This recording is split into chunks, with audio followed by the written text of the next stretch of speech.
I'm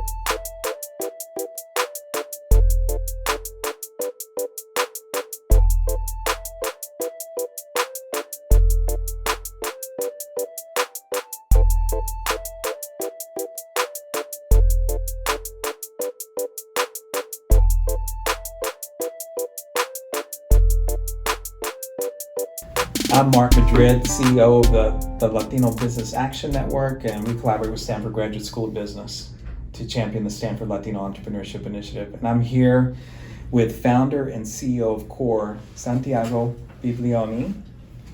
Santi, and the bottom line is we're here to talk about scaling a company. What we're going to do is divide this conversation into three parts. How you build a scalable company, what do you measure, and the million-dollar question, how do you fundraise? Right? Everybody wants to know that. Okay. So before we get started, tell us more about COR. Okay, thanks, Mark. COR is an AI-powered solution management software for service businesses. We help them predict projects' profitability, resource allocation, and projects' due dates.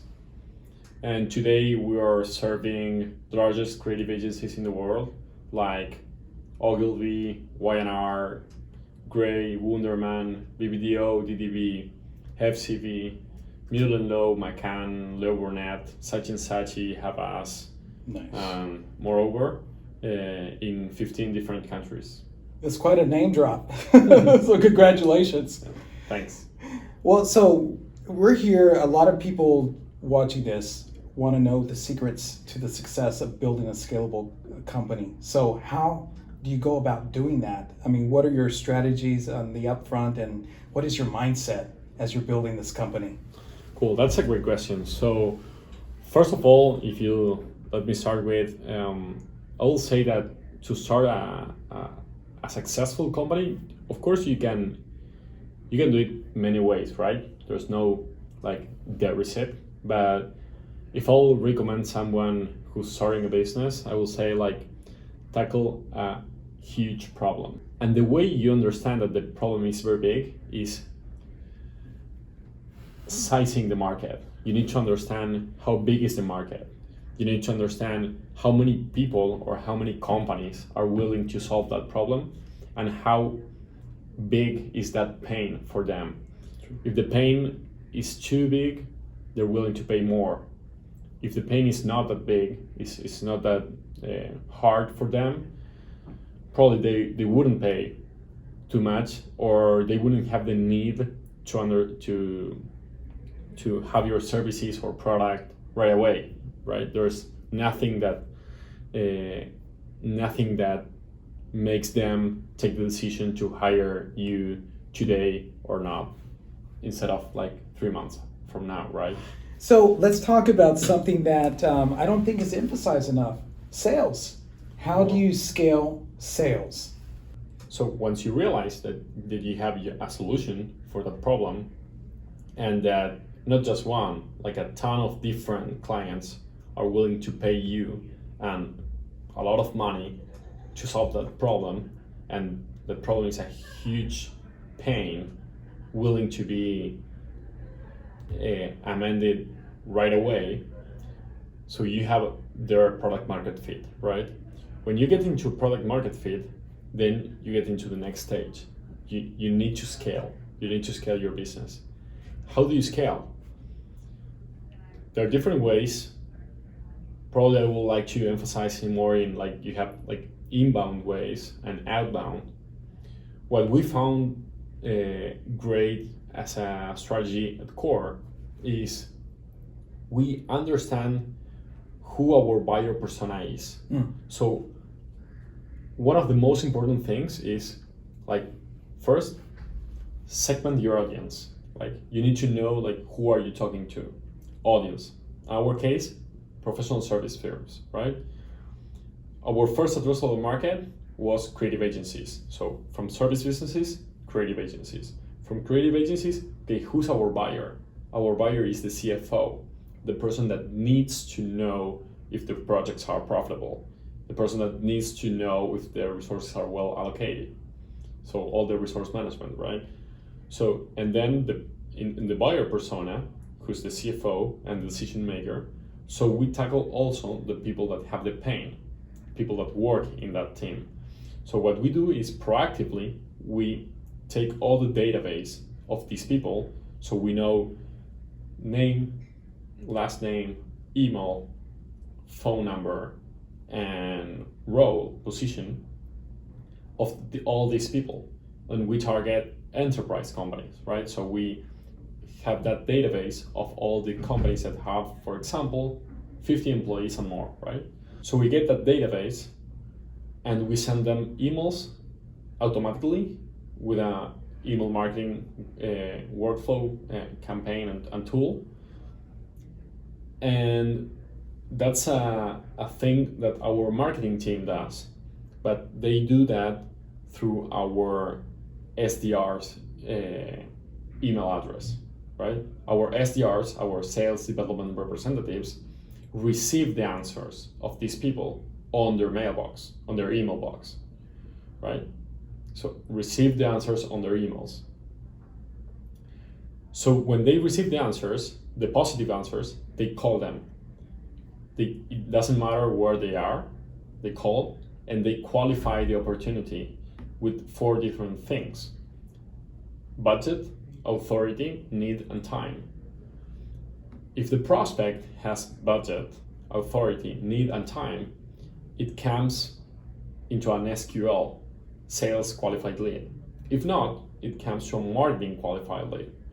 So, and marketing takes care of nurturing this lead with more marketing efforts, right? Like inbound things, like ebooks, podcasts, webinars, and moreover, information. So this person starts to feel the pain again, and so he now has budget, so he now has the need, the time, and the authority. So he brings someone like from the company. If he had no authority, he would bring someone. Some decision maker. If he has no budget and the pain is too big, he will find the budget, right? So he answers, and so when he answers, the SDR calls him, and it goes to the funnel again until he becomes SQL, sales qualified lead.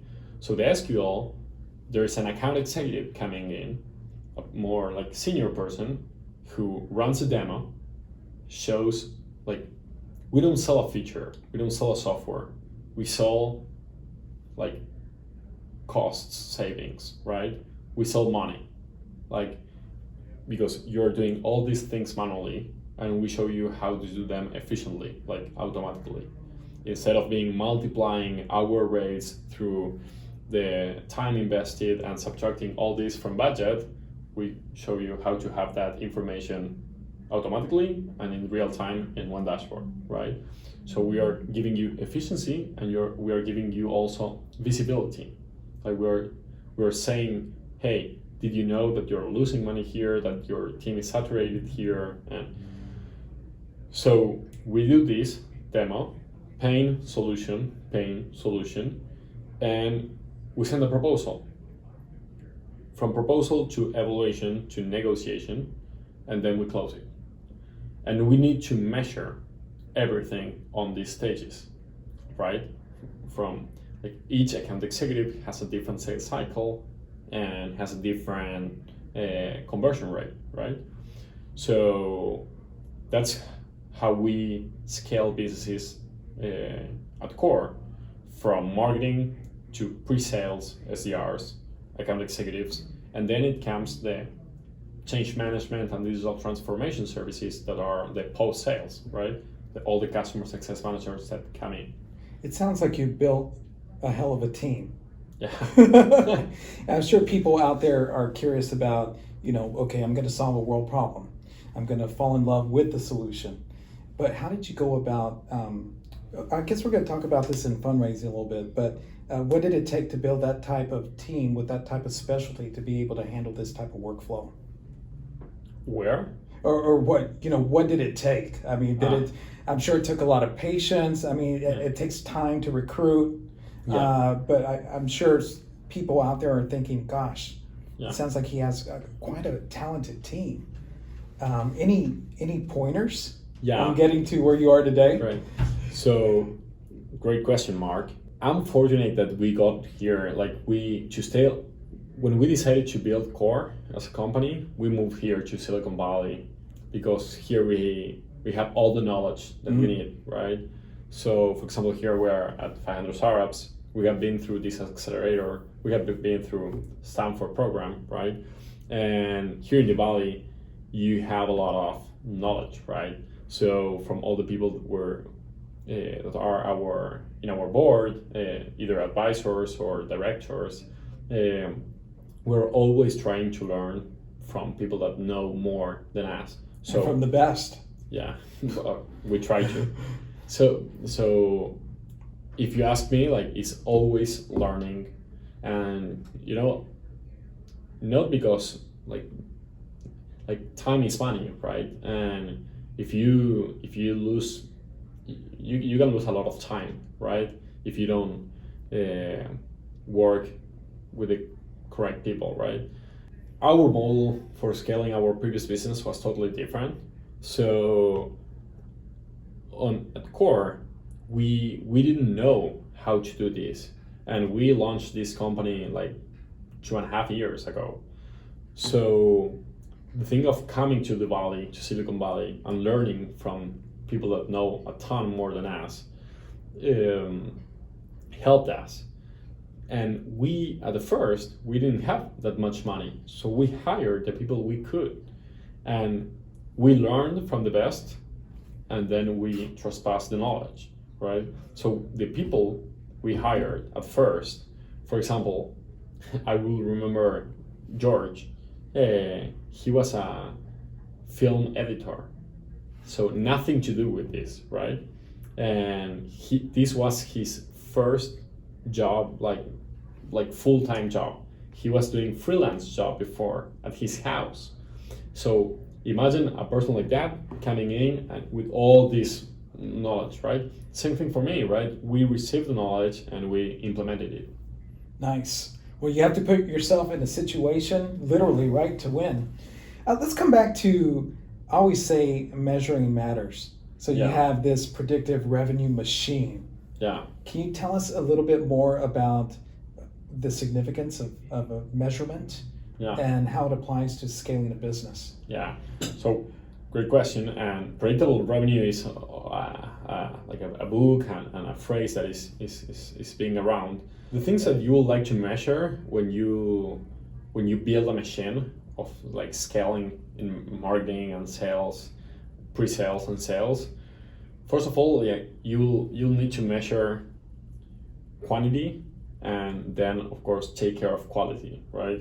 What I mean quality is you need to have a script for marketing, a script for sales, so everyone that gets on the phone needs to know what to say, what to ask, what are those questions that will lead to the other person express their pains and everything. Pains in terms of the solution that we'll bring afterwards, right? So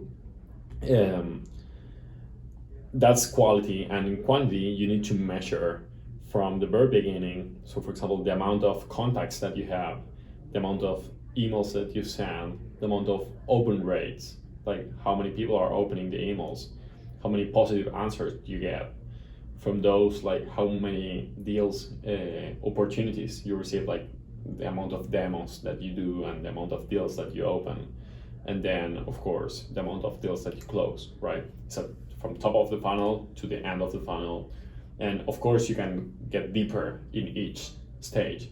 But the good thing about measuring this stage by stage is that you understand sometimes where the problem is, right? So you understand if, for example, you need more deals, you need to open more deals. You understand that you need to check all the funnels and see, okay, here's a problem. For example, we are not getting too much positive answers.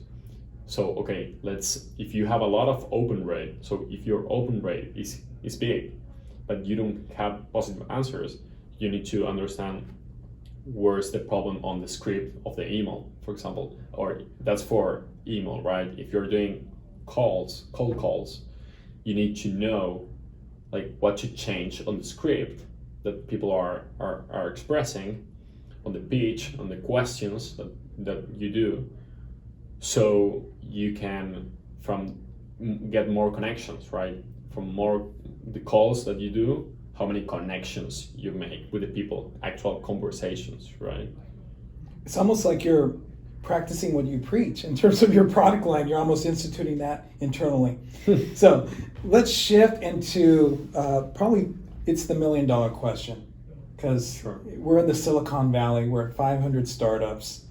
We're in VC world, angel world. How do you fundraise? The $1 million question. And for you, it's multiple $1 million question. Give Give us some insights. Cool. So, first of all, it's very important to you need to know there are different stages. So first of all, for example, you have like your angel round to build an MVP. MVP is like the minimal viable product that you launch in the market to iterate and then like build something better, right? So you have the angel round, you have the seed round, you have then Series A, Series B, and moreover until you get into either an IPO that is like a initial public offering, so it's like another round but people instead of institutional funds, right? So you need to know that each of these stages are different, and you target different people, and you target different funds, and you target different, and your speech should also be different, and your metrics should be like angels wouldn't ask that much for metrics, right? Because you don't have nothing. But once you start growing, you need to show what you built and what's your growth and what's your metrics, what's your traction, what you did with the money that you received before, and most important to show, for example, at a seed round or Series A, the product market fit and how you are able to scale, right?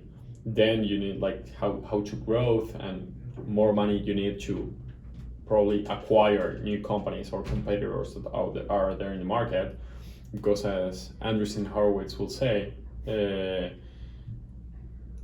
you have a very important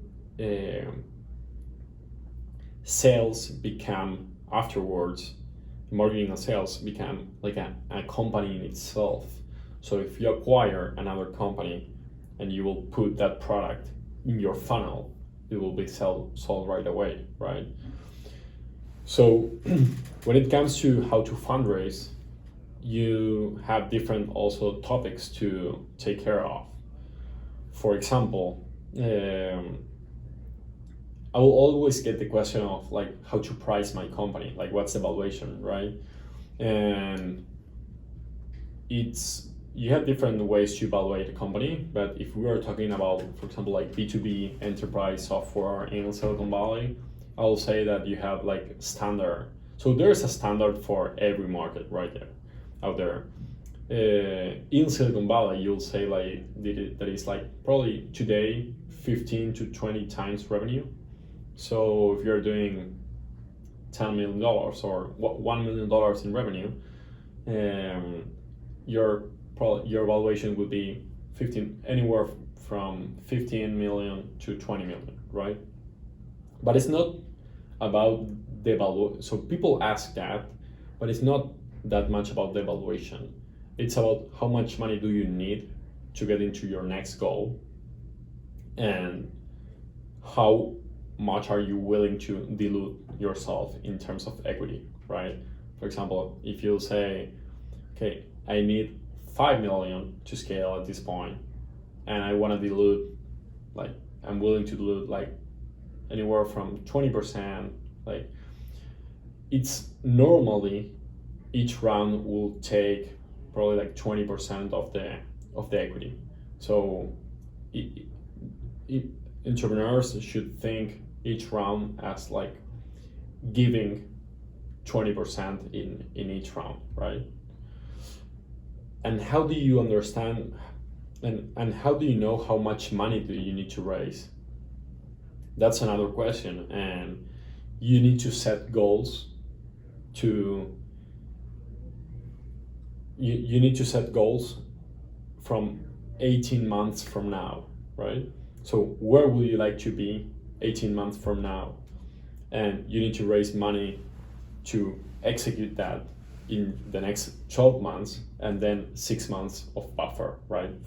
Because it's probably the time that it will take you to raise then the next round, right? So after 1 year execution, you need to raise more money, and you take those 6 months to raise before you're struggling with before you get a lot of cash, right?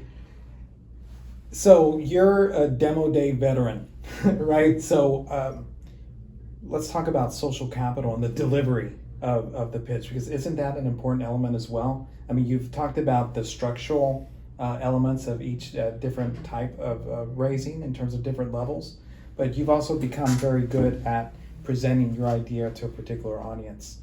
Any tips on how to navigate through that and how to become a pro? Yeah, it's good to first of all to let people know why you're doing that, right? The vision. Why are you there? Like, the why is very important, right? Got it. Sometimes people forget that. Yeah. Very important question, the why. Yeah, the why is very important. So why are you solving that? Why is that problem compelling to you? And why are you and your team the right people to solve that problem, right? Those things are very important. So you need to build your own storytelling on, you need to build this the story at your first rounds on fundraising. Storytelling would be the most important thing.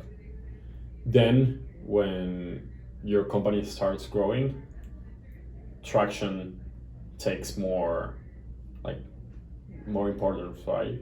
So you need the storytelling, but if you don't have traction, you're out, right? So to start, if you're thinking on start a new business, storytelling is very important, and describing yourself and your team.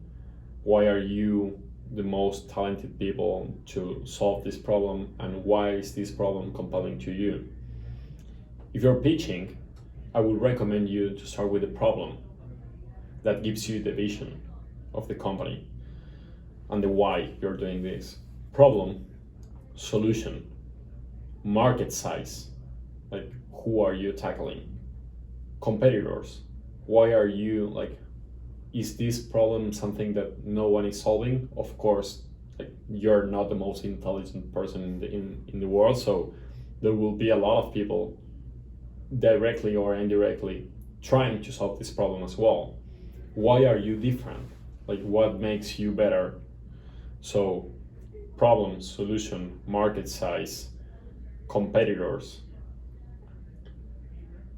If you are starting the company, so you don't have too much traction, but if not, traction, like MVP, what are the hypotheses that you have been validating, and then team, right? And then of course, how much money do you need, for what purpose, and on what purpose is what's your goal from now until 18 months from now, right? And that's the amount of money that you will need. So obviously you've done that pretty well, because can you give us an indication of who's funded you at this point? It's pretty notable. So our first investor was we have quite a lot of investors. Our first investor was Marcus Galperin, he's the founder and CEO of Mercado Libre. That's a $36 billion company. Is the Amazon for Latin America. Then we got into 500 startups. Here we were, I think, the only Hispanic American company that got into the program with 2,500 applicants. And then we received the support, like investment of the former COO at Yahoo, the founder at Crooks. By the way, we met him at LBAN, Tom Chavez, who sold the Crooks to Salesforce for, I think it was like $1.3 billion. Before that, he sold Wrapped to Microsoft for 200 millions. And after that, Kevin O'Connor came in. Kevin O'Connor is the founder and CEO, former founder, so I'll go in. And afterwards, Kevin O'Connor came in. Kevin O'Connor is the founder of DoubleClick. DoubleClick was the largest company that Google ever acquired. So was sold for $3 billion, a little bit more. And yeah, it's the company that makes today possible to have like AdSense, AdWords, and all those things out there in internet. Nice. And so you've obviously applied what we're talking about, all elements. You've built a scalable company. You're measuring not only in your product itself, but within internally. Yeah. You have refined the art of fundraising, and you've received the funding. So where do you go from here? We are at the very beginning of the company. Although people could say that we've been through a lot of things, we're thinking really big, and for us, this is like just the very beginning. Nice. Yeah. Well, there you have it. Just in a few minutes about how to build a scalable company, the ins and outs, the tips. Thank you, Santi, for the revelations that are real life. I mean, here in the Silicon Valley, the journey that you've been on, but also the journey that is a transformative one, that those who are hearing us now have some world-class tips. Thank you very much. Thank you, Mark. Appreciate it.